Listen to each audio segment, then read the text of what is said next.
Howdy, howdy katropa, Kuya IT here at your service.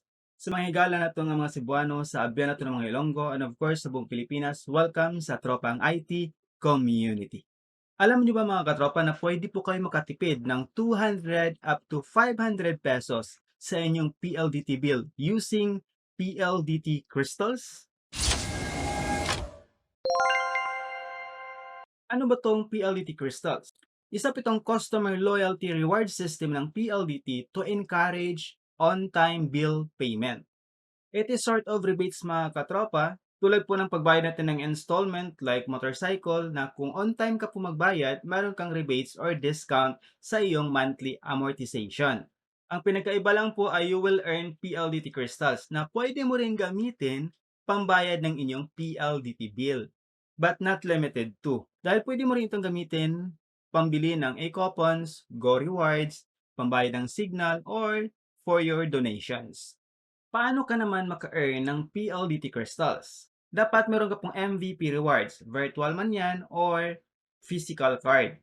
Kung wala ka pong MVP rewards card, no problem. Ang gagawin lang po natin is to download and install the MVP rewards app, and then mag-sign up po tayo using our phone number, our name, and then password. Make sure lang katropa na valid po yung number na gamit po ninyo dahil magsisend po yan ng OTP to complete the MVP rewards registration. Ngayon kung may MVP rewards ka na katropa, enroll na po natin ang iyong PLDT account. So makikita po ninyo yan dito, yung kanyang icon, itap lang po natin. And then input po natin yung credentials po natin, the PLDT account number and telephone number, and then click submit. Then follow lang po yung instructions as needed. After po ninyong ma-enroll, bababa na po yung icon niya dito. Actually, you can add up to 5 accounts. If it is done, katropa, congratulations dahil you can now earn PLDT crystals every time magbayad ka ng inyong PLDT bill on time. Sa akin po mga katropa, on average, nag-earn po ako ng 60 crystals per month. And these are the other ways to earn PLDT crystals.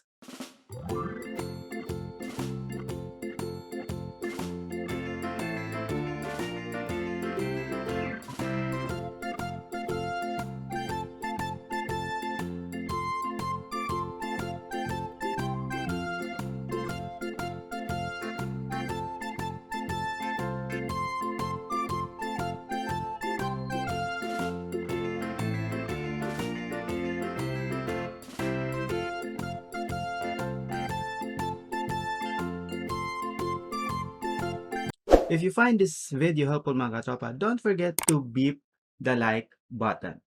Ngayon, nag-earn ka na ng PLDT crystal. So, paano naman ba ito gamitin pambayad ng ating PLDT bill? Open lang po natin yung MVP Rewards app.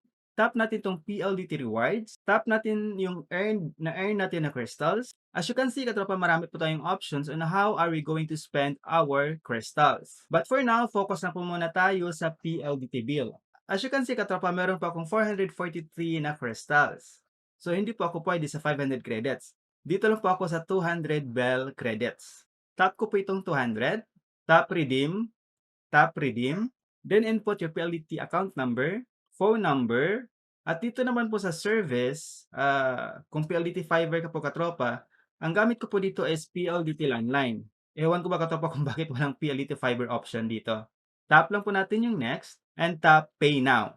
You must see this transaction completion. Ito po yung transaction number, amount credited to, so every 220 crystals mga katropa, meron pong 207 Bell credit. At ito naman po yung date ng pagbayad. Yung tanong, pwede ko bang ulitin yung process para makasave po ako ng 414 pesos instead of just 207 pesos? Pwede po katropa. But as of now, sa akin po, isave ko lang po muna yung aking mga crystals for the rainy days. Para kung medyo kapos po mga katropa, tsaka ko na siya gagamitin.